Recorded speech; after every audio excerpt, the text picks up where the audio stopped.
Good afternoon. It's great to be here today with Instructional Technology Coordinator Jenny Huanu. Thanks for being here, Jenny.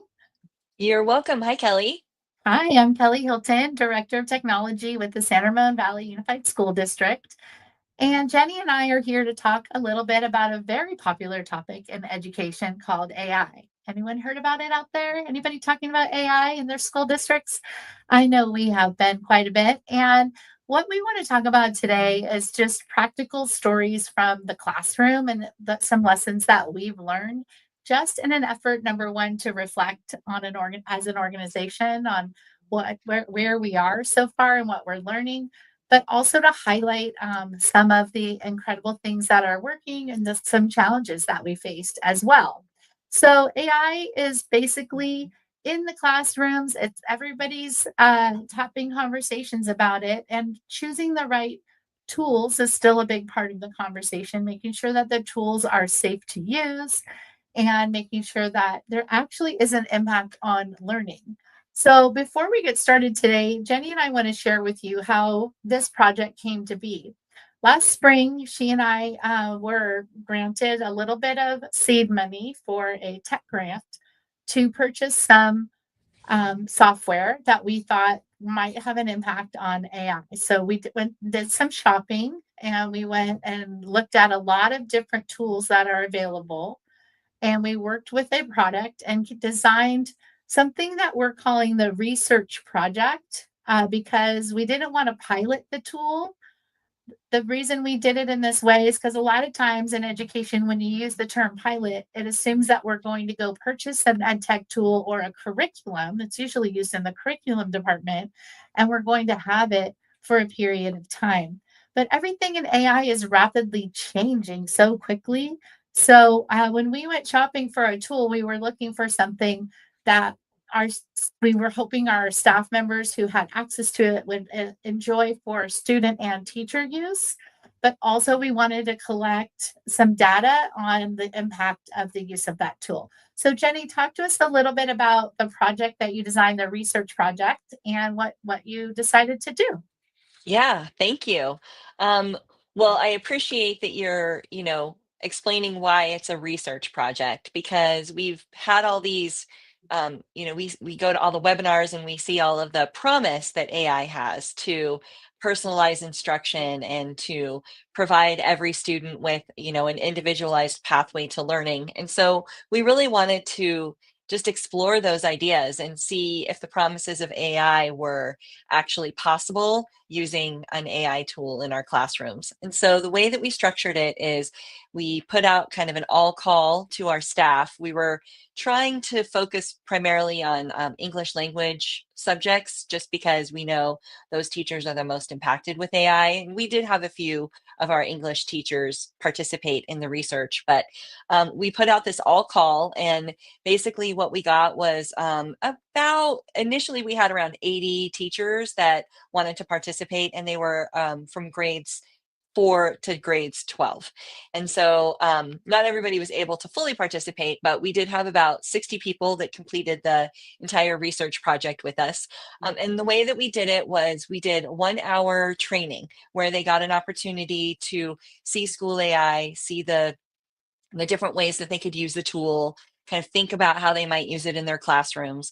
And then we had monthly PLC meetings where everybody that was involved in the project was invited to come together and just talk about how it was going. So it was an opportunity to share best practices, share what was working, share where they were struggling, do some problem solving together. And then the big thing was that we collected data. We had teachers do a survey, we had students do a survey, and we were really looking at the question of what were the benefits and challenges to using the AI tool? How could the AI be used to enhance learning, enhance engagement in the classroom, enhance creativity? And then lastly, what are some of the best practices for using an AI tool in an education setting? So you have so much to share with us today, Jenny. Thank you for that overview. Let's take a look first at School AI. So School AI is the tool that we ended up landing on and deciding to use for this research project. And if you take a look at the School AI interface, what we noticed is there's definitely tools that are available for teachers to maximize their use of productivity and operations in the sense of lesson planning, creating assessments, creating newsletters. And if anyone is shopping around for tools these days in ed tech, a lot of these features are available in a lot of different tools. So we want to really highlight that this wasn't about the tool, but that many of them offer these options. And that, of course, is wonderful and a great way for people to start thinking about how to use the tool in that way. But the other piece that we really liked is that there are student activities within School AI where the designer can create a space, they can find spaces, they can create tutors, and have student facing actions happening within the lessons, and the lessons were able to be deployed right through Google Classroom to the students. For example, you could create a space where there's a conversation about well, you can see examples here. Like we had understanding Pearl Harbor, and we sent that out, and you had the opportunity to do some reading and then do some conversations with the AI chatbot bot around Pearl Harbor, and you could ask questions about the time to have a greater understanding of that interactivity. What else, Jenny? What are some other features in this tool that were notable? Well, you mentioned all of the teacher tools, and you also, stated that a lot of the educational AI tools are going to have teacher tools. And so um, it's a great way if you're new to AI to just kind of go in and explore some of the teacher tools and see how they do with creating assessments or giving feedback on a piece of writing or writing a letter or an email. It also has the student chat rooms that you showed, and the nice thing about that, I remember when I very first was learning about AI and they were talking about AI agents or AI chatbots. And I just remember thinking that sounds really technical and hard. But all of these educational tools make it so easy for a teacher to create a custom experience for their students. So when you're making a space, you go in and you create a prompt. There you go. You create a prompt that says exactly what you want that space to do when the students are interacting with it. So, do you want it to ask the students questions, or do you want it to prompt the students to, you know, respond in a certain way? Do you want it to ask them about their writing? Do you want it to pretend to be a character from history? So this at first I thought was going to be really daunting because I thought, how do you create a custom AI space? But all of these tools are making it really easy to do so. And our teachers and students as well are learning just a lot more about how to prompt an AI tool. So it's that metacognitive piece of how do I get this tool to give me what I want, and give the students the experience that I want them to have. So that was something that was really exciting about using this. The other thing that is really important about educational AI tools is this is not just ChatGPT. Students are not just going out into, a public space and asking for information and sharing information. These educational tools all have these guardrails. And so a teacher is able to monitor chats to make sure there's no inappropriate content being asked of the AI tool. The AI tool itself will actually shut down any sort of inappropriate chat. So if a student is asking to do something illegal or asking to harm somebody, it's going to raise a flag for that teacher to see so that the teacher can intervene with a student. And the other thing is that it also creates, the teacher can turn the chat on and off so that students can't go in unless the teacher has allowed them access. And so if, when you're done with the class, you might want to turn that off so that a student's not going into their next period class and jumping into your space to use it. It's only open when the teacher keeps it open, and then it's closed when the teacher closes it. So these are all, I think, pretty common features in most of the educational AI tools, but we really wanted those guardrails in place. Excellent. So we were able to have a signed student data privacy agreement and then also meet with the vendor to talk about those guardrails to make sure that they were following what we needed them to follow. And then you got your group of teachers together. You said you did an all call. and you had many teachers who decided to opt in to having access to the premium accounts. And then they also opt into online training and PLC support groups. And then you have a lot of data to share because you have over 1,000 comments and people who gave feedback on the use of the impact of this. So we'll get to the data uh, now, or maybe soon. But let's talk first about what did the teachers say about using this tool? What were the benefits of using this kind of a tool as an instructor? Yeah, that's a great question. So I thought it was interesting when we very first asked our teachers how they thought that they were going to use this AI tool. They had some hopes. And so they really wanted to use the AI tool to save time. They really wanted teaching to be more efficient. They wanted to be able to get some insights from using the spaces. They wanted to look at this one. 34 out of 42 people said they wanted to be able to differentiate instruction for their students. So you can see that they were really hopeful about what this tool was going to do for them. So I think just even that optimism, I think, is a really good way to start their research. And then the other thing that I wanted to share is up here. And what you'll see here, I'm sorry, my son is calling. I told you that I muted my phone and now he's calling and I hope everything's okay. I'm just going to see if he can call me back. Sorry about that. At any rate, what you'll see here is before they did the research, I just asked them how comfortable they felt with AI. And you can see there's quite a spread. We have a lot of people kind of in the 5, 6, 7 range. But then when we did the post survey, I asked them the same question.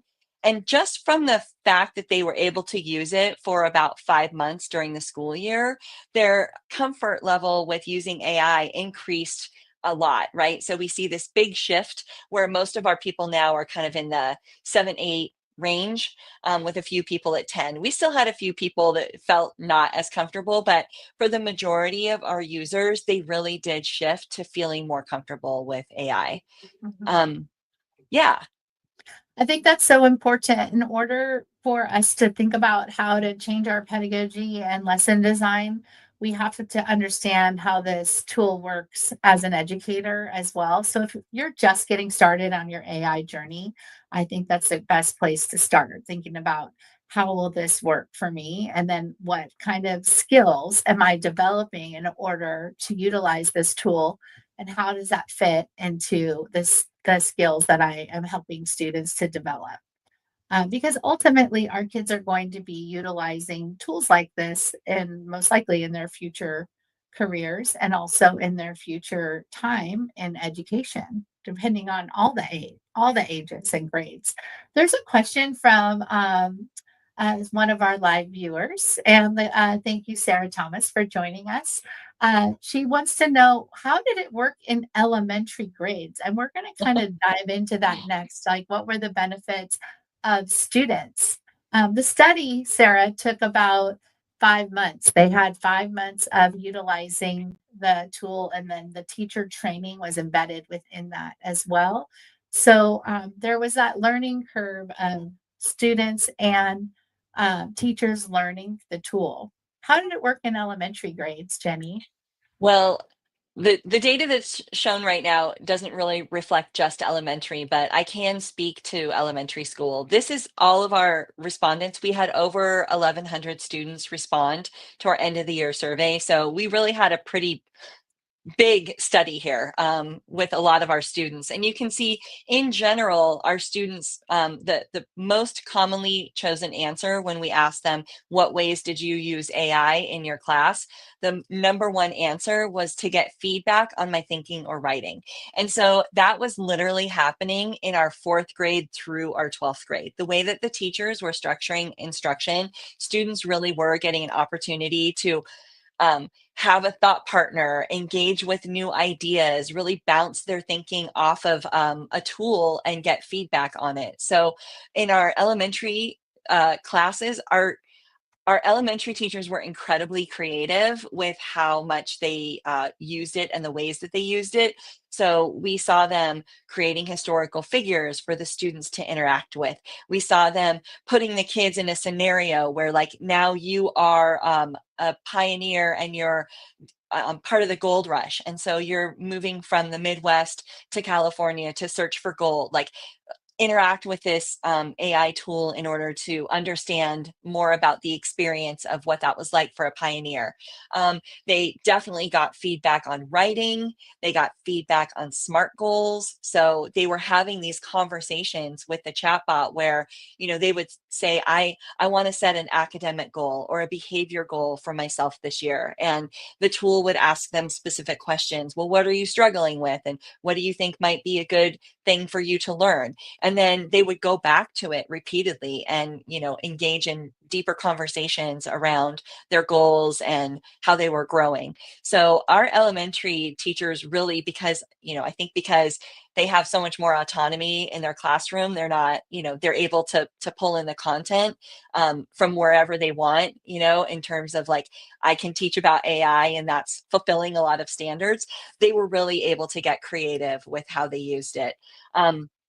Our middle and high school teachers were also really creative. You can see that students were able to get answers to questions that they were asking. So that, I think, is a really big benefit of secondary, especially. Is one of the things I've heard from students is they sometimes feel embarrassed to ask a question of their teacher because they feel like they should already know the answer, or they think it might be like a really easy question that they don't want to admit they don't know the answer to.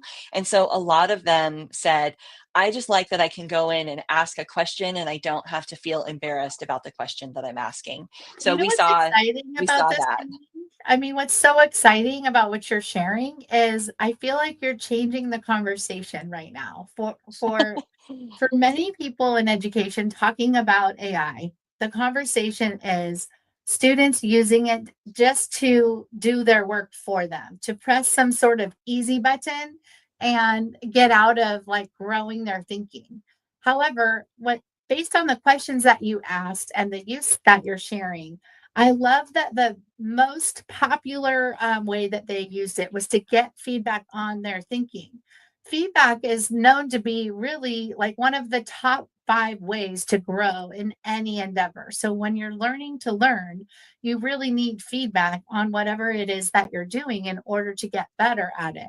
So what that shows is that positive intent of students wanting to do better, wanting to have someone else just look over their shoulder and check on their work before they turn it in or help them grow in that area.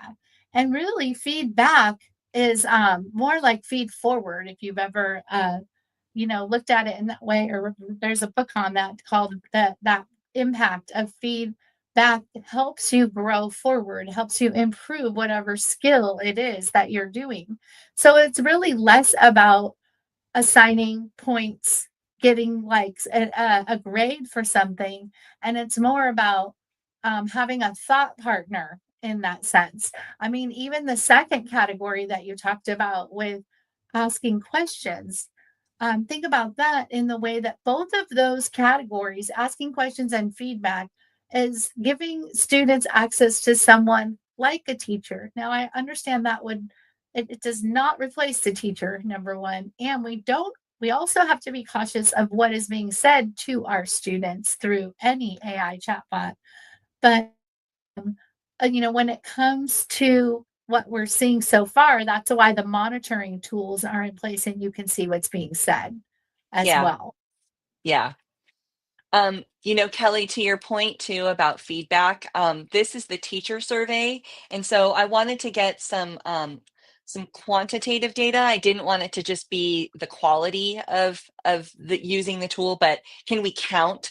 And so I did do this Likert scale where you can see the blue is strongly disagree and the purple is strongly agree. And so one of the questions that I asked our teachers was, what did you think about what did you think the tool was good at? And so look at the very last one here, the one that's got the tall purple, this one right here. I'll kind of highlight it. The question here was asking about the use of AI tools that allowed the teachers to spend time giving feedback to students. And you can see that the most commonly picked answer was strongly agree, and the second most commonly picked answer was agree. So we had a few people that were neutral, 7 people were neutral. We had one person disagree, but the majority of the teachers that responded to this said that they agreed or strongly agreed that they had more time to be the teacher and to give feedback to students. So they were getting feedback both ways. They were getting it not only from the AI tool, but then now the teacher is able to walk around and validate that feedback or give deeper feedback or give more precise feedback. So I think that that was a really big benefit of having these tools, is that it gave the teachers the opportunity to teach, to do what they do best, right? Which is to actually teach kids and talk to kids.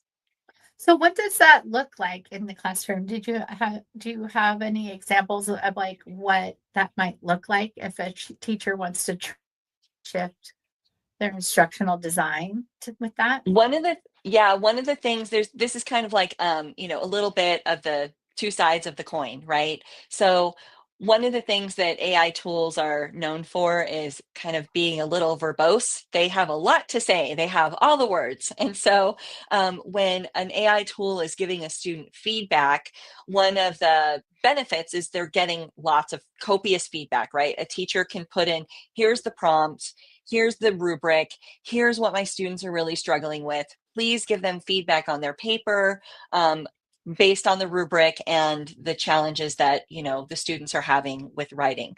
And so the AI tool is going to give lots of feedback. It's going to find many examples in the students' writing where they could improve and or where they've done a good job. Now, some students are just really going to struggle with the amount of feedback. And that's the flip side of that coin, right? Is that now I've got so much feedback, I'm a little bit overwhelmed and I'm not really sure what to do next. And so that's where a skillful teacher is able to come in and say, let's talk about the feedback, right? Do you agree with it, right? This is where the metacognition comes in. We're not offloading thinking by using an AI tool. We're actually enhancing thinking in some areas. And one of the areas where you enhance it is metacognition. So now the teacher can really get in deep with that student and say, look at the feedback. Do you agree with it? Do you think that your thesis did XYZ? Do you agree with the feedback? And so they can help them hone in on the pieces of feedback that are really critical for that student to improve, and just kind of say, we're not going to worry about that. That feedback's not that important right now. Let's really focus on this. So I think that that's a model that I've seen teachers doing before, is helping kids recognize what's the important feedback that I really need to pay attention to, and what's maybe just kind of extra that I don't need to worry too much about. One of the things I love about that example that you shared that is just incredible is that students are now also getting time with their teacher to critically analyze AI feedback, meaning they're learning AI literacy skills, which is you should always critically analyze any feedback or any text that you get through an AI generator, regardless of where it's from. So the idea of having the AI tool design the feedback, let the students marinate in it, and then sit with them and really help them critically analyze it. And they could look for biases in that feedback. They could look for just different reasons. Well, why do you think that the tool said that? What sort of patterns in your writing might have led it down to identify those things? It's just such a deeper and rich conversation in that way. And it's not just teaching them whatever skill it is that the student is trying to learn in the class, but also teaching that AI literacy skill as well. It's a great example. Thank you. Yeah, definitely. Jenny, when you're looking at your feedback from students and teachers, is there any other part of the feedback that you would like to share before we head into some navigating some challenges with AI instruction? I have my challenges all pulled up because I'm looking at the clock and we got to get into challenges. So I'm Yeah, ready for let's that. get into challenges. Okay. Okay, so this is data that I collected from students. And one of the questions that I asked them was, how much they trusted the information that the AI tool provided you. And you can see there was a fairly high level of trust. Most of the students, we had over 800, almost 900 students, gave it a 3 or a 4 on the scale of how much they trusted it. 1 being I don't trust it at all, 5 being I completely trust it. Now I'm glad to see that only 100 students said that they completely trusted it, but we still have, about 900 of our 1,000 students that said, yeah, I feel like it's pretty trustworthy. So this is just one of those things that we know about AI, is that it can have hallucinations, it can have bias, it can provide some information that might not be as relevant to what you're, hoping to learn. And so this really, to me, speaks to the need to have those conversations with our students about validating the information that you find on an AI tool, right? It's a source of information. It is not the only source of information. So the same way that we teach a student how to critically analyze sources of information from the internet or from a magazine or from a newspaper or from a database, we want to do the same thing with an AI tool. And we can see here the data shows that students are pretty trusting of these sources. And so we just want them to have maybe just a little bit of skepticism when they're getting information from an AI tool, and really thinking about how to evaluate the credibility of that information. I love that. That's such a great quote. I just captured your quote. As if you miss it, it's going to be right there on the banner. An AI tool is a source of information, not the source of information. I spelled your name wrong, Jenny. I will edit That's that. So that was me trying to type real quickly while we're sitting here.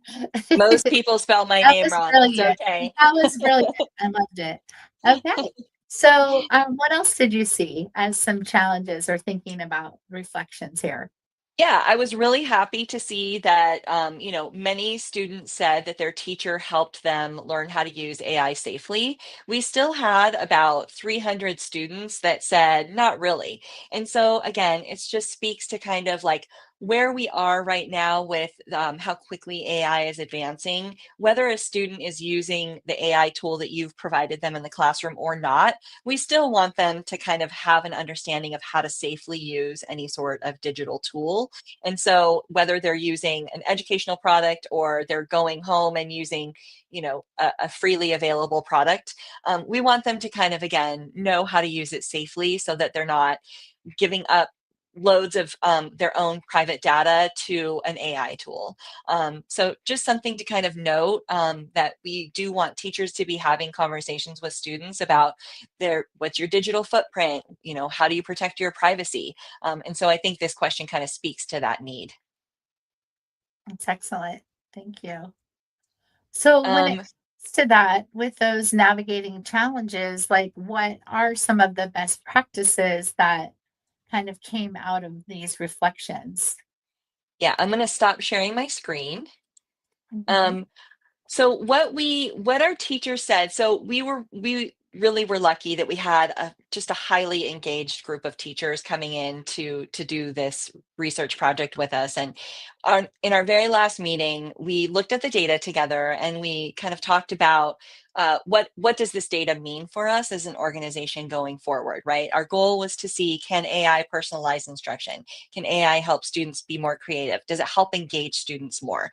And so we had a chance to talk about the answers to those questions, which we've talked about today, and then we also had a chance to talk about what we want to do with this information going forward. So one of the first things our teachers really recognized is that the implementation of AI has to really be strategic. We don't just want to bring in an AI tool just because it's a fun new thing to do in the classroom. It really has to be intentional. It has to be part of the instruction. It has to be purposeful. You should want to get a learning outcome from using the tool, not just let's go play with this AI tool. So that was something that many of our teachers said. They said, as teachers are exploring AI, our guiding principle should always be the end goal, enhancing student learning. And so Mm, again, we want to use the tool to enhance student learning, not replace or minimize student learning. I love The that. other Yeah, the other things they talked about, I briefly touched on, just that idea of digital safety and privacy, right? So we had a couple of areas where students were saying, "Oh, I trust the AI," and "Oh, I didn't really learn how to use it safely," but that's okay. We really do want to be guiding our students in the responsible use of any digital tool, including AI. And then I think the last thing is. Teachers were just really positive in encouraging other teachers to try it. They said it can be troublesome initially, but don't worry too much. Just try it. New things take some work. And I thought that that was really something that our group embraced of just, I'm willing to try a new thing and it might get a little bit messy, but it's going to be okay. We're going to figure it out. Hmm. I think one of the things that this research project really brought to our organization, and if you're watching this as a part of our organization or beyond, what I think I encourage people to do is to take this risk of choosing like one new tool and really thinking about how it might intentionally be used in your classroom and what is the impact on learning beyond just trying out, this tool for the sense of everyone's talking about AI, let's just use it also. I love that you really shared that intentionality. And the students can really see the benefits when I think it's integrated in that way. For the students to highlight that having a thought partner for feedback and for the teachers to highlight the skills that they developed in using that feedback to enhance their conversations really brought human and technology together in a way that we hope that all digital tools come together in a classroom. Even though there's a lot of things to be aware of in this new time of AI, there's still that is the promise of all of these tools, the promise of building that relationship and using the tool to help enhance it with your students. Um, Absolutely. no, and so as we move forward, there's always things to consider when it comes to doing your own research project as well. If you think back to when Jenny and I started this, I would say, Jenny, we started with which we vetted some tools to decide. We reached out to some experts. Shout out to Holly Clark, who met with us and gave us some recommendations on utilizing school AI, which we've been really happy with that tool as our choice. Also, shout out to School AI. It's a great time to build relationships with these vendors because we were looking to fund about 30 classrooms with the funding that we had, and then School AI grew that number for us when they knew that we were trying to do some real intentional research utilizing their tool. So that's been helpful. And of course, don't forget to consider student data privacy and the safety of the tool that you utilize. Don't forget to consider training. You're going to need time to train and don't underestimate the power of a PLC. So I'm sure a lot of those conversations brought a lot of growth in your group as well. Are there any other things to consider, Jenny, that we should add on here? Probably. Off the top of my head, I can't really think of anything. I think just helping, educators just realize that we're all learning. Students, what we found is our students were really kind of raring to go, and they're like, "Oh, I'm ready to use this," and they were a little bit frustrated. Why aren't my teachers doing this more? And I just said, "Look, I met with students, and I said, we're all learning, and it just takes time to learn. You know that your job is to be a student and to learn, and so we're learning as an organization, and we're going to embrace things." At different speeds, depending on how invested we are in this. And so just give teachers time. I have a feeling it's not going to be very long before we're seeing much more AI use in schools, just as it becomes more ubiquitous. So I think just time, the more time that you can give teachers to just play and explore, they're going to start to figure out the most amazing ways to use it with students, and um, not replace student thinking, but really help enhance student thinking. Just keep the human intelligence in the loop and have the AI really just be a partner. That's kind of the goal that we have. Definitely keeping the human intelligence as part of the tool. Well, absolutely, yeah, and, if you're watching this and you're thinking, that you might wanna try something out like this yourself, we are coming upon some summer break time. We don't want you to have to think about work, but it's a great time to think about being creative with some tools potentially. And you could just really create your own cohort as well. I mean, we don't know which tools are going to continue to evolve. So the more that we can, we'll try to provide what we would recommend. But really, I just encourage anyone to go out and take some chances, some risks, experiment, have some fun a little bit with this, get feedback from your own students, and then, see where it takes you. See what ideas you get after trying it out. And if you get some really great ideas, we'd love to learn about it. So feel free to send them our way as well. So, Jenny, I want to thank you for your time today, and especially want to thank you for your leadership in leading this school research for AI and education project. Just phenomenal research that you shared and organization, and just really appreciate your time here today. Absolutely. It was my pleasure. We learned a lot and it was a lot of fun. So thank you. Good, good. That's what it's all about. So we are signing off, and please be in touch if you have questions or comments. Awesome. Bye.